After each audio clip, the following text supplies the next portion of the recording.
Now on BBC One Scotland, we return to Inverness to join John Milne, Leslie Anderson and Brian Taylor for the Labour Party's Scottish Conference 89.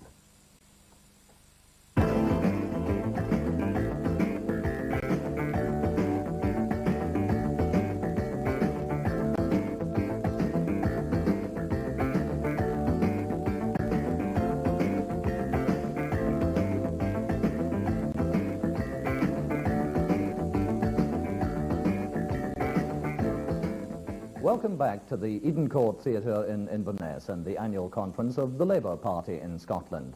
The major event of this afternoon will be the leadership speech by Neil Kinnock to his Scottish troops. You may recall that last year's visit to Perth by Mr. Kinnock gave rise to some criticism among delegates who thought that perhaps he paid rather less attention than was appropriate to Scottish matters and in particular people. And so Barry said, can you do it again? And he said, right, everybody over the other side, go round the other camera. And so they all went round the other camera, and I came out, and they said, allow for the wind. And I said, yes, and I came down, and I allowed for the wind, and there wasn't a wind, and so I wiped up all the other cameras. Now, you were born into a theatrical family. You had no choice, you had to be an actor. No, that was it. I mean, that was what you wanted to do, I mean... Sure, yes. I mean, did you ever play this old theatre here? I certainly did, many a time, yes, when it was the Shepherd's Bush Empire. Right. I remember very well that I came out of the stage door one night, and I'd gone rather well, and which was difficult in vaudeville. We very often didn't, particularly at Glasgow Empire, where they threw everything at you. But I came out, and there was an enormous gentleman from your country, an Irish gentleman. There were a lot of them about Shepherd's Bush in those days. And he was leaning up against the wall, and he went, "Oi!" And I said, "What, me?" And he said, "Ah, come over here." He said, "Here," I said, "sign that." And I said, well, how could I resist such a charming invitation? Of course, and so I signed in the autograph, and I handed it to him, and he went and threw it away. To this day, I've no idea at all. I don't know who he thought I was. Well, that's a killer. That's terrible. Did you ever recover from this? Never. Tremendous blow to your ego. No, that was awful. You were always getting expelled from reading your life. You're continually expelled from school. Yes, I was. That's a family trait, really. I mean, well, no, not with my brother, Michael. He was very well behaved. You got expelled from RADA? Yes. I got thrown out of RADA, I'm afraid, yes.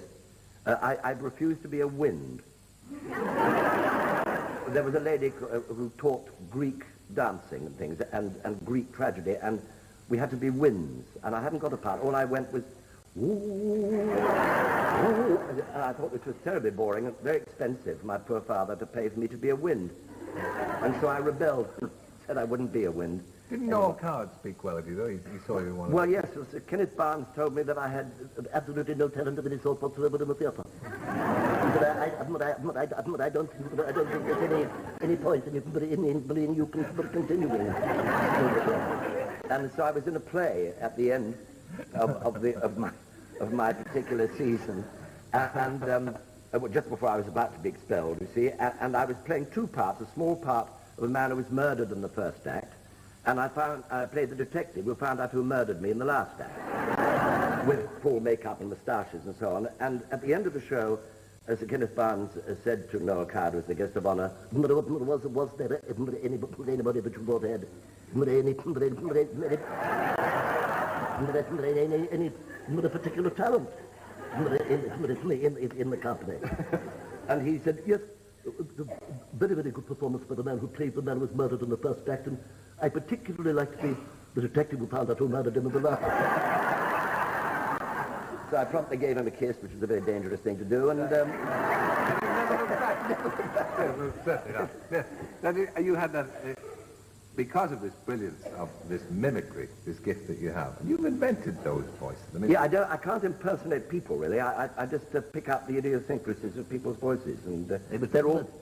Yeah. Well, that was a genuine lady. When I was at school, I was at Sherburn School, and there was a lady who used to serve the tuck, and we used to go and say, one long bun, one short bun, and a cup of tizer, please, Mrs. Thompson. And she, being the polite lady she was, used to say, thank you very much, Mr. And that's how I got the voice. Yeah. And you recently, of course, had 10 years as Wurzel Gummidge, enormously successful. Oh, yeah. Terrific. Well, I lived a long time down there, see, in Devonshire, in Somerset. And that's where I was in with Eric Barker in years ago in Waterlog Spa. I played the postman. That's right. They wouldn't remember that. I do, I remember You that. remember. Well, what does it matter what you do, as long as you tear them up? How is it? Yeah. And so when Keith Waterhouse and Willis Hall asked me to do a movie that they'd written, of Wurzel Gummidge, of course I jumped at it. But unfortunately, the movie hit the wall. They didn't get the distribution that they wanted or the money. And so I said, well, could you write me a pilot cheap? And they gave me a pilot, bless them, and we sold it to television. BBC turned it down flat, incidentally. They said it was had no future of any sort at all. And I then took it to Thames because I knew they'd jump at it, having just done Who Done It for them, and they turned it down flat too. So then there was a gentleman called Lewis Rudd at Southern Television, a man of great perspicacity, and he said, I think it's wonderful, and he made it, and within for 5 or 6 weeks we were somewhat of a cult. Tell me about yourself. Tell me, if I may ask.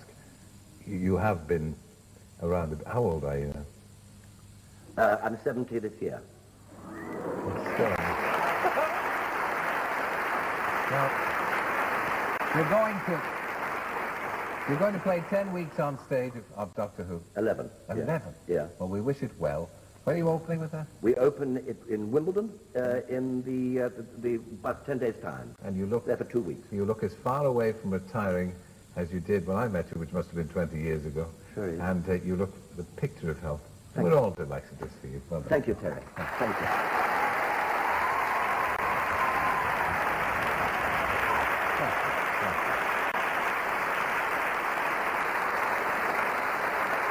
It must be something in the vaudevillian air. Well, that's it for another week. Stand by for comic relief. And a very good night to you. And remember, put your hand in your pocket. Do your best. It's for a tremendous cause. Good night. Have a nice weekend. I'll see you on Monday at 7. Bye-bye.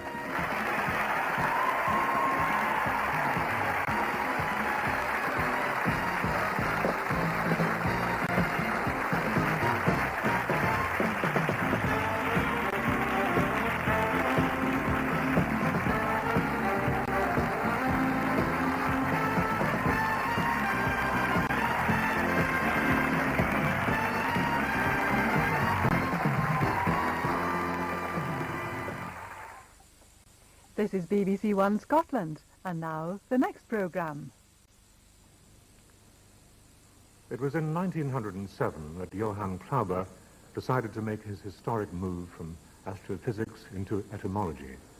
Inspired by the work of Dr. Krickstein, he moved from Munich to Heidelberg to pursue a path which would in January 1909 lead to his seminal paper, A Short Journey in Linguistic Metaphysics. Never mind that fish face, it's time for comic relief!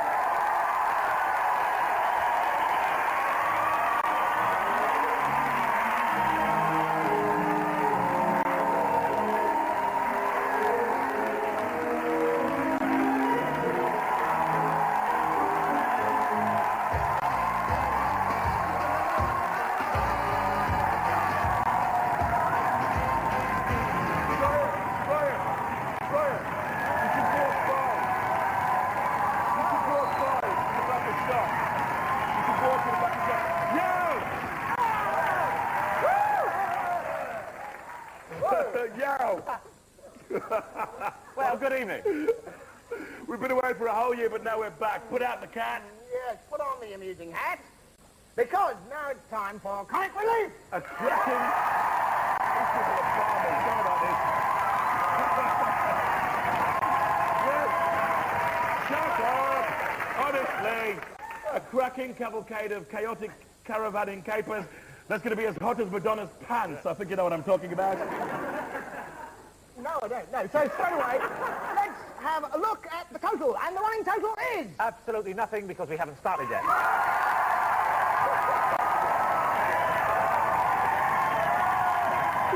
Oh, dear. So much for the overrun. There we are. Absolutely nothing. And I'm sure we can top that tonight. Yes, indeed. because we're going to give you more amusingness than has ever been attempted before on one night live on television. But we also hope that you'll storm in with an absolutely super heroic wallet full of cash. The phones will be open all night, so ring, ring, ring, ring, ring. The phones will hold out this year. They will, really, they honestly will, they promise. Absolutely nothing can go wrong. Absolutely nothing can go wrong. Absolutely nothing can go. Absolutely nothing. We've got lots of brilliant projects that really need your help this year. So before we go crazy, let's have a little reminder of how we all came to be here. Here's a little history of comic relief. Dawn, and as the sun breaks through the piercing chill of night on the plain outside Coram, it lights up a biblical famine, now in the 20th century. The extraordinary reaction to Bob Geldof and Live Aid proved that there was a real deep-seated concern all over the world about famine and the things that caused it. There's no need to be afraid. At Christmas time, we let in light and we shining day. And in our world of plenty, we better smile and joy. For your arms around the world at Christmas time. But Then 3 years ago, a group of comedians tried to find out if they could also do their bit, first in a stage show. You got the boots the canvas, there's about 5 lanes of shampoo, 6 deep, all different colours, things you never heard of in your life. Jojoba! I said, what's jojoba? See, in Glasgow, that's the month before November. Incidentally, we've had a very nice message we're pleased to hear from the Prime Minister tonight, wishing us all the best. She couldn't be with us. She left this afternoon for a tour of friendly countries. Coming back tomorrow. Juliet, Juliet, Juliet.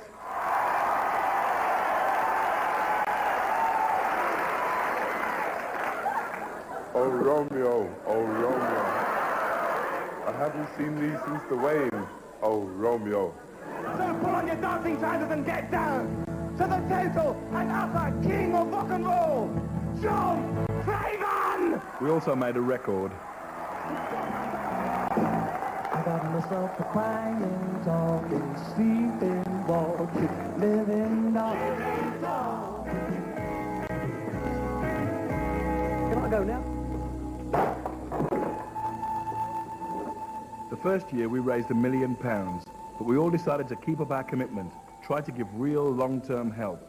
We spent some money on young people in the UK, and Griff went to look at things in the Sudan after the famine. Those people who lived were the lucky ones. But for them, the end of the drought brought no relief. They were alive, but their means of survival had gone. While we were filming here yesterday, it actually rained, and as you can see, it's quite green again round here. But while rain will make crops grow again, it won't make animals live again. The ground where we're standing now is absolutely littered with the bones of dead cattle and goats. I can't think of a more graphic illustration of the way that the famine has destroyed a way of life.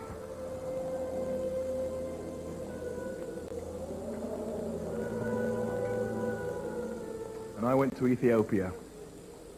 This is Mohammed. He's got TB. If he'd been immunised, he wouldn't have it. What it comes down to is this. To immunise Mohammed against the 6 preventable diseases costs just 50p. 50p. The trouble is, there aren't enough 50p's to go around. So we decided to get the whole British public on board to raise 30 million crazy 50p's on Red Nose Day 1.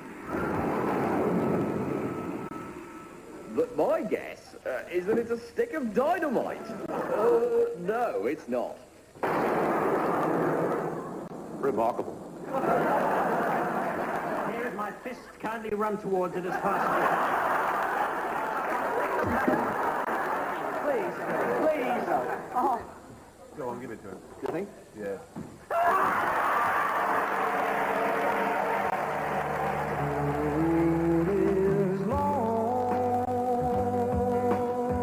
With your extraordinary generosity, we raised over £15 million, which we hope we've spent wisely and well.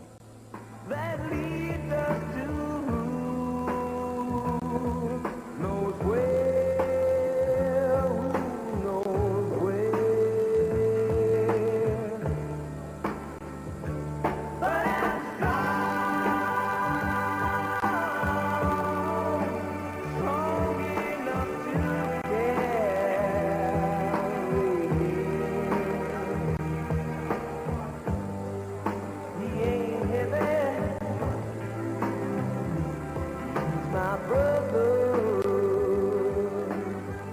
Thanks so much. The money... Thanks,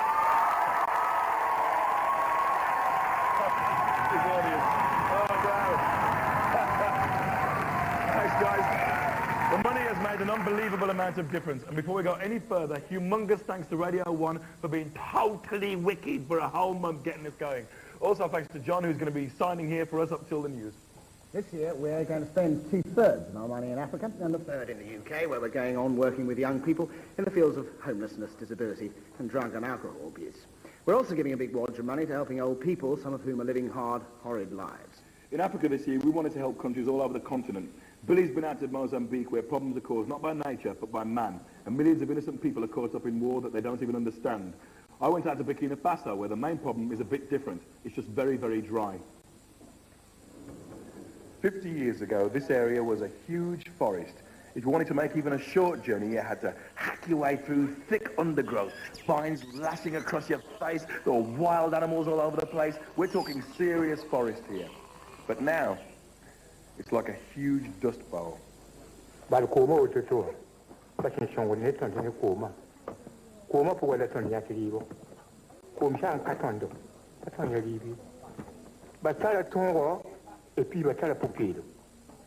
couple of £100 will buy this village a pump and a clean water supply with no guinea worm in it. You know, it's all very well for us flying out of Murrumala to safety, but there are 42,000 people down there, almost totally cut off from help.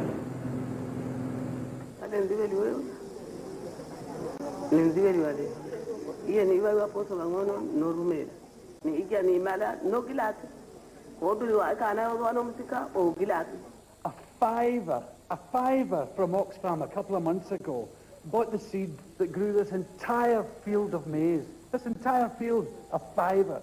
Last year, about £50,000 worth of the money raised by Comics Relief went to making wheelchair access easier.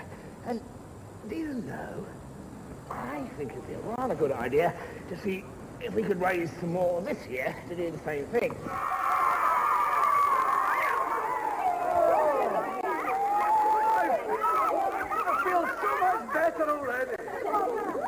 But mixed in with the documentaries, we promise to give you so much brilliant comedy that if you're drinking milk, it'll spurt straight back out of your nose and onto your radio times.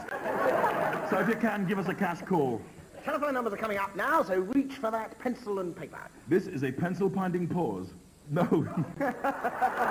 This is a pencil-finding pause, courtesy of Comic Relief.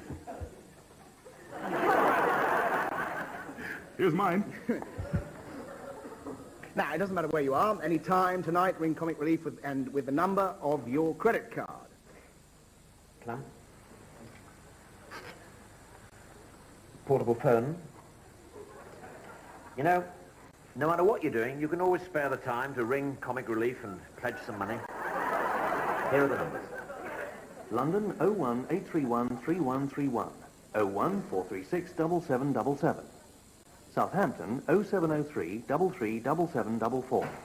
Tunbridge 0732 771571. Maidstone 0622 603603. Brighton 0273 540000. Belfast 0232 334455. Liverpool 051 2293000. Manchester 061 6013 601. Blackburn 0254 666790. Sunderland 091 5650 650. Glasgow 041 2207 777. Newcastle 091 2328 585. Leeds 0532 466455. Middlesbrough 0642 245454. Bristol 0272 244555. 0272 377377. Cardiff 0222 223232. Birmingham 021 2301 122. Leicester 0533 557799. Peterborough 0733 320300. You can also make a donation at your bank, at most high street building societies, and at your local post office. Now, where were we? In the lower bowl, I think, Doctor. Oh, yes, that's right. And of course we are not alone, because lurking in the bottom of the British Telecom Tower is a bloke who has been described as the most attractive man in show business by none other than himself. Here he is, Simon Mayo. Yo, Simon, Whoa. are you ready? Thank you, Lenny. Yes, we are here, and we're certainly ready for whatever you might care to throw at us this evening. And this is the world-famous and very cuddly telecom tower, being run at the moment by two of the nicest people I've ever had my arms twisted by. Thanks, son. Now listen, you lot. Ron here wants a couple of words with you. Yeah, and the second one's off. And the first one is kick, because we're kicking off our contribution to comic relief up here in the British Telecom Tower by telling you lot what we want. We want your wedge, your wads, your wallet full of your blue folding stuff, your beer vouchers. In other words, your money. Yeah. Lots of people have been sponsored today for lots of money, including Ron. That's right, I've been sponsored £5 for every brain cell. And here it is. That's not bad. Vinnie Jones only made £2.50. But we still ain't got enough, so this is what we want you at home to do. Jump off your rump. Go to the blower. Linger with your finger, smile as you dial, and pledge your wedge. And do it now. Now over to Simon Meow. Mayo. Thank you, Ron. The catching is starting slightly earlier than expected. When you make your call, you get through to our top telephonist team here at the tower. You might get through to Neris Hughes. Oh, yes. Hi, Neris. Can I just Hi. interrupt? You're on later. Yes, that's What are you right. doing? A Carla Lane special at 8:30. Okay. Please watch. Back to the call. Kim Wilde is here. Kim, can I just interrupt? What are you doing later? Oh, I'll be appearing in a sketch with Neris later. I'm Okay. also just Best taking of luck for that. Also, we have Chris Searle. Excuse me, Chris. Excuse me, Chris. He's just taking a call for 10 quid. A rather ordinary job for you, really. Dawn, I'm making pounds and pounds. And Michael Ball, who's single, by the way, is stopping the Bananarama record getting to #1. Keep on going there. I'm guilty. We are going to give you the first total coming up, courtesy of this incredible total from Simon Bates' programme. Here comes the first total, also with the Bananarama money added in. It's like this.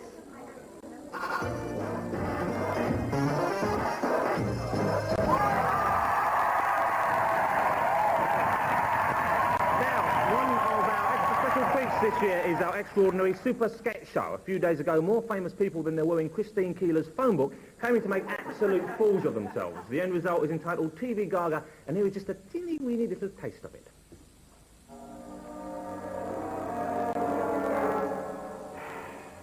Okay. I've made a hole in the external casing.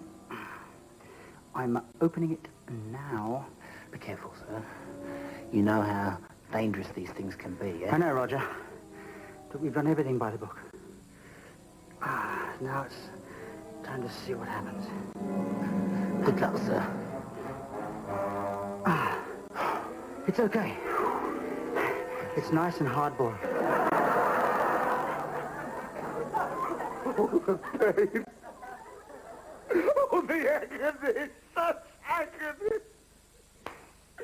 Too great a torment for the human soul to endure. Oh, the pain. Okay, lads. So just do that when you're tripped, and you're bound to get a punch. Come on, let's practice.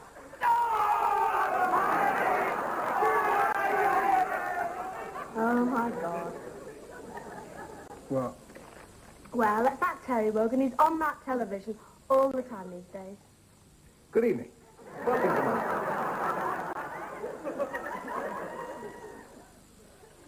And I think you'd agree you'd have to be mad not to watch the rest of that. I'm not mad, Doctor. Just unusual. Yes, well, now we've got 3 full chunks before the night is through, so hang on tight, we're in for a full night. Now, as well as being a total gagathon, we like to think of tonight as something of a reward for the millions of red-nosed funketeers who've abandoned their dignity and gone completely doolally-tap. I'd just like to have a word with your relatives for a moment. Lock them up! Here to start the batting at our glamorous nose desk and tell you about some of these crazy events is a lady who puts the words fabulous gorgeousness back into newsreading, Lady Moira Stewart, escorted by Mr. Sexpants himself, Sir Benjamin Elton. And here is the nose of all the true events that have been happening all over the country. Al-Mamour Douan of Didgebury has been dancing with his red nose on, shouting, "I am mad." And we've just heard he's been offered a job as the England football manager. Thanks one more. Ken Frommings has been cycling to work with 2 false heads and 3 false arms. But nobody's noticed because he works at Sellafield. Little bit of politics. Nice one. 20 men from Bangor have been pulling a 5-ton field gun to a place, a place that Moira will now pronounce for you. Yeah, nice one, Moira. You could have maybe... could have cleared your throat before you attempted that one, I think. Back to you, Moira. I think there we go. Andrew Alsop of Patchway, Bristol, has been taking part in an eating a donut from a string competition. But eyewitness reports say he cheated because he only ate the holes. So there you go. Ho-ho, and the girls at Polly Macclesfield have been dressing up as Deirdre Barlow and sitting in and eating a glass full of baked beans all day. Sounds very saucy, girls. And Mark Lonsborough is going to raspberry blow the neighbours' theme for an hour, presumably accompanied by the baked bean eating girls at Polly Macclesfield. And the 4 Collins from Cannock have been attempting to break all 10 commandments in the shortest time possible. Apparently, they enjoyed it so much, they went back and did number 7 twice. So, no point saying anything for a few minutes more there, because I suppose everyone's gone off to find a family Bible and find out what number 7 was. Don't try it with soft fruit. Anyway, so let's have a look at some of the things that have been happening today. In Red Square, Moscow, Russia, it's been a case of glass nose. Well done, Ivan. And over here in London, we've got giant chickens playing the bagpipes. Oh dear, it's another health scare. And talking of health scares, it's Norman Fowler. Well done, Norm. And well done, Your Royal Highness. As always, wearing the right thing in the right place, nearly. It's the Cybermen. Oh dear, I'm frightened. I'm going behind the sofa. And here's a disc jockey dressed as a giant carrot. If you think that's impressive, you should see the size of his donkey. Here's the only sure way to beat the contraflow system on the Severn Bridge. But mind that camera, crew. Finally, sport. And the Comic Relief Canto Derby at Newbury, won by Dobbin. Dobbin, how do you think the ride went for you today? The ride was okay, but it's carrying this lazy git that chews me up. Well done, Dobbin, and well done, the British Isles, which today became the British Smiles. Carry on, Bill. And to round it off as a reward for all you crazy, crazy young ones, here is...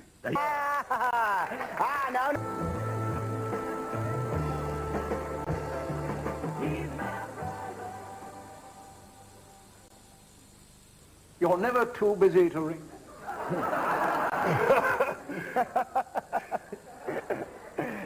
One of the most popular features of last year's show was the gunk tank, in which the most unpopular person in the country was deposited. Yeah, because it wasn't a very popular feature with the person who was gunked, and who was that?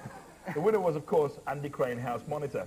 To announce who has been voted this year's most unpopular person and to dump him in the new improved gunk tank, liberally sprinkled with toxic waste from the cow and bing, lemmy from Motorhead's bathwater and scrapings from the inside of Robert Maxwell's jockey shorts, I'm proud to introduce our gunk tank hosts for the evening, Archduke Sidney Little and the Grand Poobah Edward Lodge.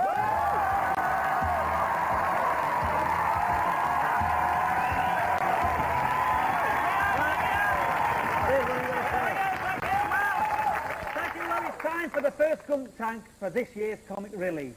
Don't you think so? You remembered all that, didn't you? Yeah. Yes, and who could we get but the very, very popular Philip Scoville! Oh, brilliant! You couldn't have wished for a nicer person, could we? Very nice man. And he's ozone friendly. Philip. We're not enjoying this, Philip. Well, we're not enjoying this a little bit. We weren't first choice. They wanted Little and Large. Mick Fleetwood and Samantha Fox. Philip. Anything I can do? Yeah, you're going to do it. Make you feel good that all your loyal viewers from Going Live have voted for you. And they want to see you in this stuff. Ugh, this slime, this gun. Ugh. Terrible. You've got a line, Sid. Go on, say it. Yeah, but you've got to feed it, though. Oh, we've got to feed it. And we can't reveal the content. No, but the BBC... It's good, isn't it? But the BBC canteen won't have curry and spaghetti bolognese on for the next 2 years. What an ad liver. I've only just got you two moving. Right. As you know, it won't look up the wig, no. There's plenty of it. Is it a wig, that? You know that last year Andy Crane went down there? Did he? Well, we have not seen or heard of him since, have we? I'm not surprised. And when the gunk tank was mentioned, that's it, he's gone. So, Philip, Are you ready to go in the nice, wet, slimy stuff? They vote. I can't believe I voted for him. Now you know how to hit an eagle. Any last requests? Well, I wonder whether or not... No, it's too late. It's too late. Off you go.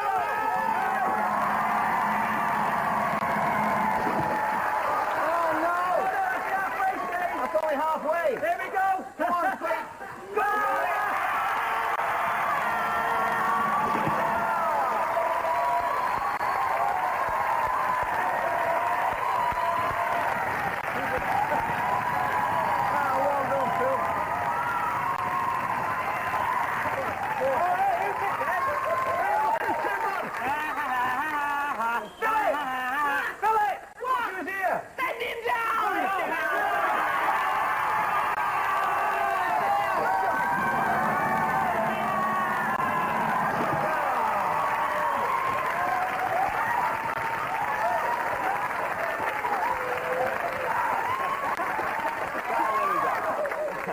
Philip Schofield and Andy Crane returning to their natural environment.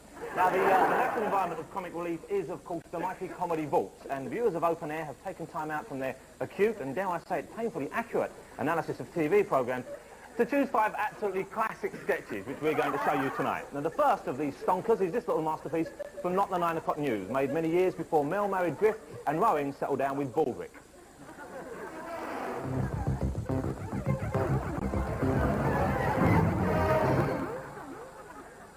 Dennis, wilt thou leave this woman who is thy wedded wife? Dost thou dislike her, despise her, hate the sight of the moth-eaten Snoopy doll she's had since college, and despise her brother, the chartered surveyor, who invites himself for dinner and drinks thy scotch after you've gone to bed? Dost thou dislike her mother, hate her cooking, get irritated that she picks at her toenails in bed, and that the clippings somehow find their way into that little crack in the side of the duvet? And wilt thou forsake her for as long as ye both shall live? I will. Muriel, wilt thou leave this drunken shit who is thy wedding? Didst thou dislike the brevity and infrequency of his love-making? And wert thou so sick of having to lie to him about how it's not size that's important? And that you'd have more fun in bed with one of those seaside collecting boxes made out of a mine? And will you, if given half a chance, cheerfully wring his neck? I will. Who taketh this woman away from this man? I do. Just say these words after me. I take thee from thy wedded husband. I take thee from thy wedded husband. To have and to hold from this day forth. To have and to hold from this day forth. For I am Frank Hotchkiss. For I am Frank Hotchkiss. The lounge lizard from account. The lounge lizard from account. And thereto I plight thee my troth. And thereto I plight thee my troth. Those who I have put asunder, let no man join together. Dearly beloved, divorce is an honourable estate, and is not to be taken in hand lightly, inadvisedly, or wantonly to satisfy men's carnal lusts, although that's a pretty good reason.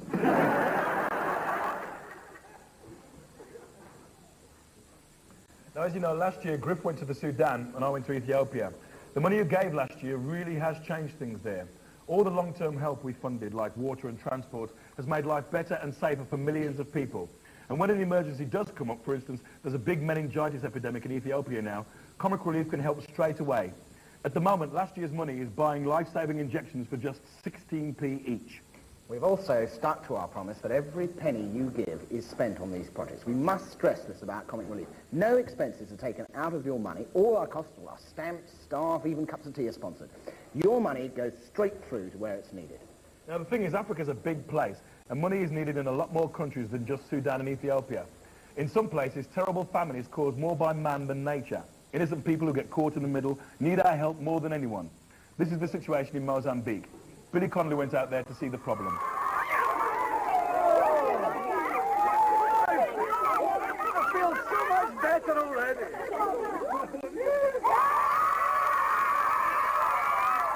Great kids, these. Fooling around like kids would anywhere in the world. But that's what's so strange and wonderful about it, because these kids live in Mozambique. Their everyday life doesn't give them much to smile about. They live in the middle of a war. This place is called Gili. It's one of hundreds of bombed-out, ruined towns in Mozambique, where refugees huddle together for safety. There are 35,000 of them here. 60% of those are children. Many are orphaned. All of them are hungry, frightened, and cut off from help. The only way we could get to them was by plane. The countryside around is held by brutal guerrilla fighters, known to everyone here as the bandits. The war here in Mozambique isn't a straightforward or a simple one. They seldom are. But there are thousands upon thousands of people here having the most dreadful time, and they've no idea why. They are no wiser about it than we are. These are the people that Comic Relief wants to help. We want you to help us to help them.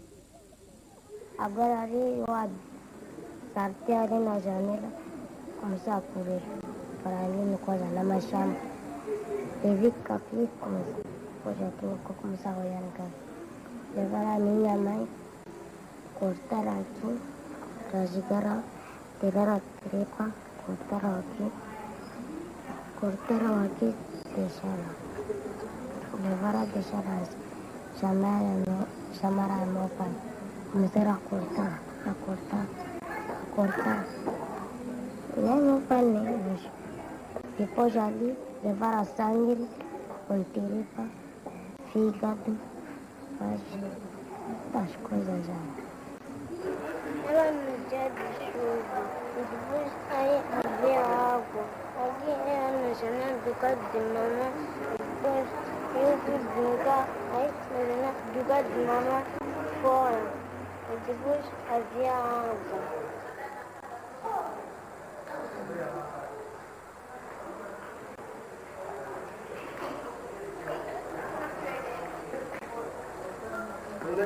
In Mozambique, one child dies every 6 minutes because of the war and its problems. There are thousands of young mine victims, hundreds of thousands of traumatized children. And the tragedy is, Mozambique ought to be a great place. In terms of geography, it's got absolutely everything.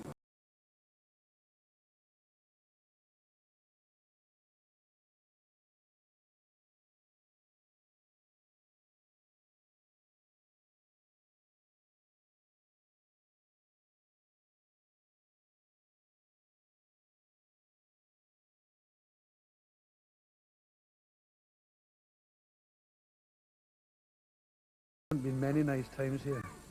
The Mozambicans won independence from Portugal in '75, but for centuries they've been excluded from the running of their country, from education, from training. There was 95% illiteracy, only 4 local doctors for an entire nation. Not surprisingly, the new government got off to a bad start with its economics. It's taken time to put things right. It's easy to see why white South Africa might not want the country right next door to be run successfully by black people. In the early 80s, South Africa started backing a rebel force in Mozambique, the MNR, the bandits. They don't seem to want to win a war or take over. They just want to make sure Mozambique can't function.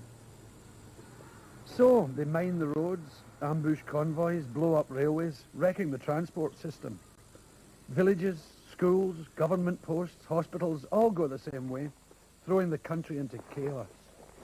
Worst of all, they kill and maim civilians, planting mines on fields and footpaths where the so-called enemy target is a woman or a child.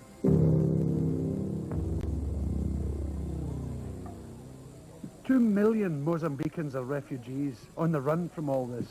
They're desperate for help, but help of a particular sort.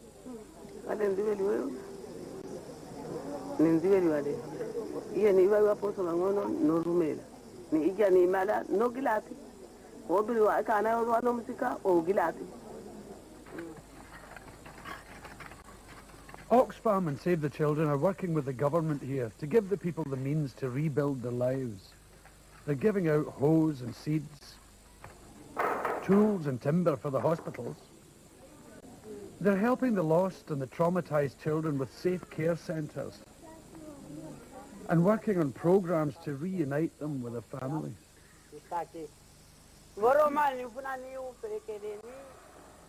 And for the people with these dreadful mine injuries, they're given what practical help they can to let them get on with life again. A little help is all it needs. The resilience of people like Rosa here leaves you feeling very small indeed.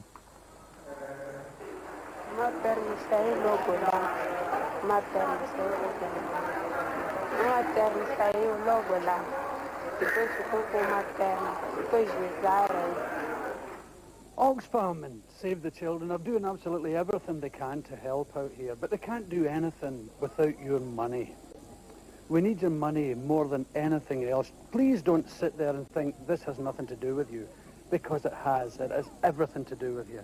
It isn't a very wonderful world out here, but with your money, we can help to make it a much better place. I see trees of green, red roses too.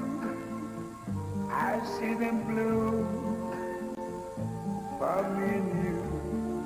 And I think to myself, what a wonderful world.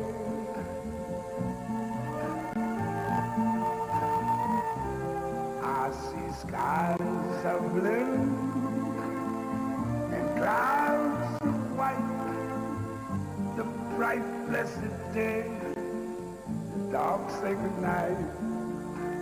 And I think to myself, what a wonderful world.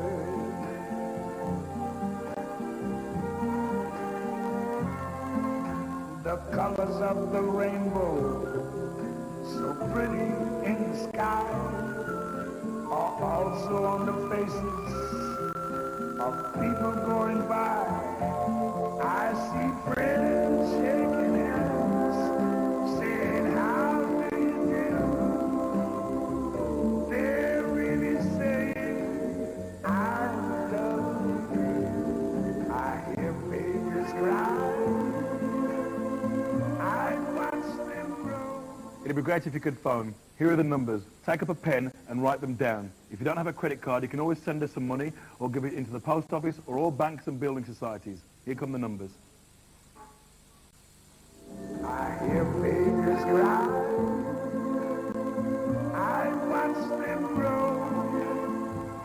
They'll learn much more than I never knew. And I think to myself,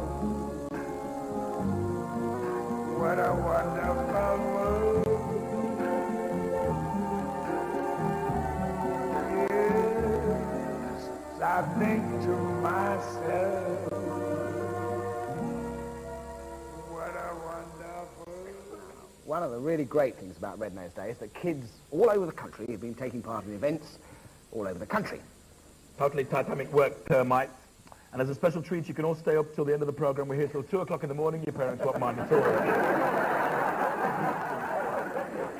Children everywhere have been learning to do sign language, and we'll be seeing more of that later. Also, the Radio Times has held a joke competition, and a cluster of young mirth makers have been teaching an old master some new tricks. Welcome, fresh-faced young comedians, and past the sell-by-date faced Lord Chief Justice Frank Carter.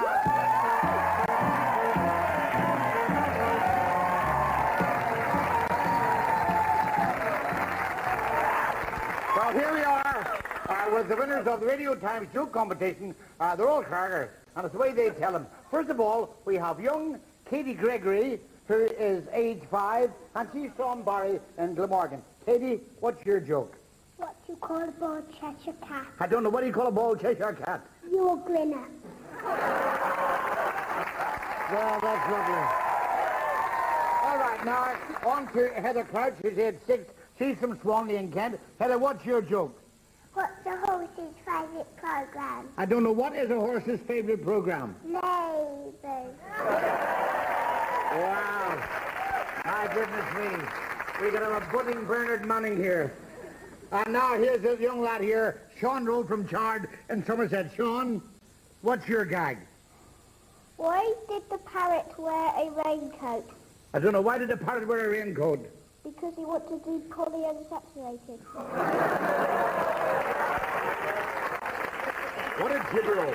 All right, now we have Christopher here. Christopher Tatum, he's from Bolton in Lancashire. He's age 8-year-old. What's your joke? Why did the invisible man look in the mirror? I don't know. Why did the invisible man look in the mirror? To make sure he still wasn't there.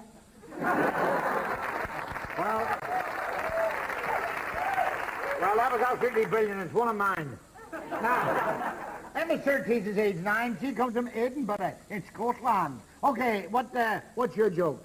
Why did the viper wipe her nose? Because the adder had a handkerchief. Shades of Andy Campton. All right, Louise Thompson's age 10, and you're from Alruis in Staffordshire. What's the difference between a weasel and a stoat? I don't know what's the difference between a weasel and a stoat. A weasel's easily recognised, but a stoat's totally different. Oh, boy.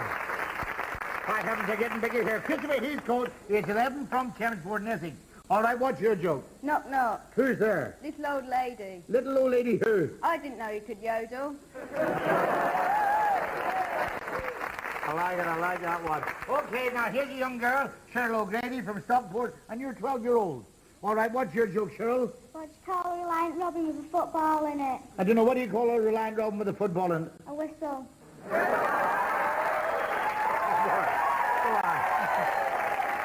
Well, all right, now, Charlie Diggle. Charlie, you're 13. Who besides that fella? You're from Cambridge. What's your joke? Mrs. Smith was talking to her friend Mrs. Jones, and she said, whenever I'm down in the dumps, I get myself a new hat. Oh, said Mrs. Jones, so that's where you find them. That's very good. Well, hey, why, that's a joke. My goodness me. Anna's age 14. Who beside her? You're from Welland Garden City. Very beautiful. Now, what's your joke? What do you call a deer with no eyes? I don't know. idea. Oh, dear. No idea. Go on. What do you call a deer with no eyes and no legs? I don't Still know. no idea. Well, that's lovely. Well done, children. And the boys and girls have also brought some checks along with them, and we're very grateful. So to give a nice big round of applause for the winners.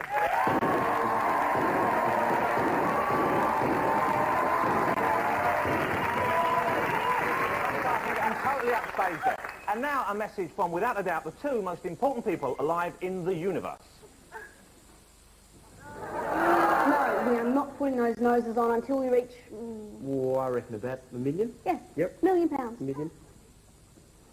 £14 buys a hospital bed just like this in Mozambique.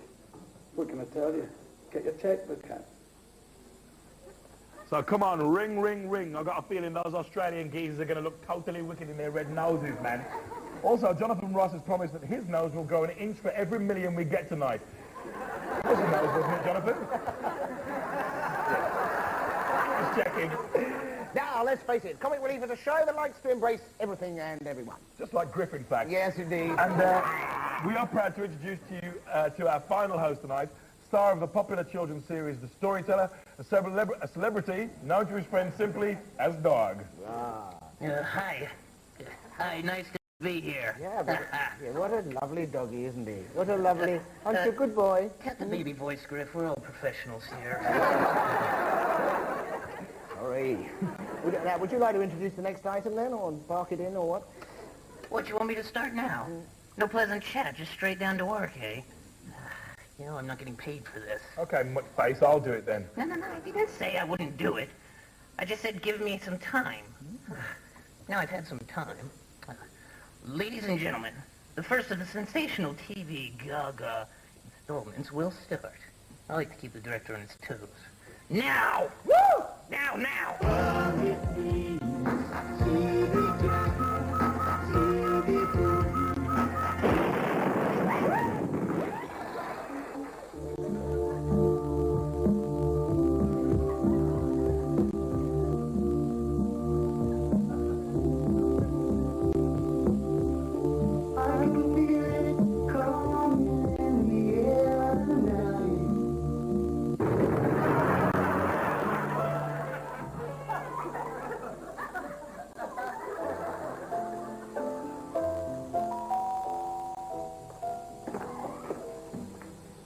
Hello, I'm your new neighbour, and I appear to have run out of coffee. Oh dear. Well, do you know Regis Street? Yeah, that's the best bet this time of night. There's a little guy stays up just next to the off license.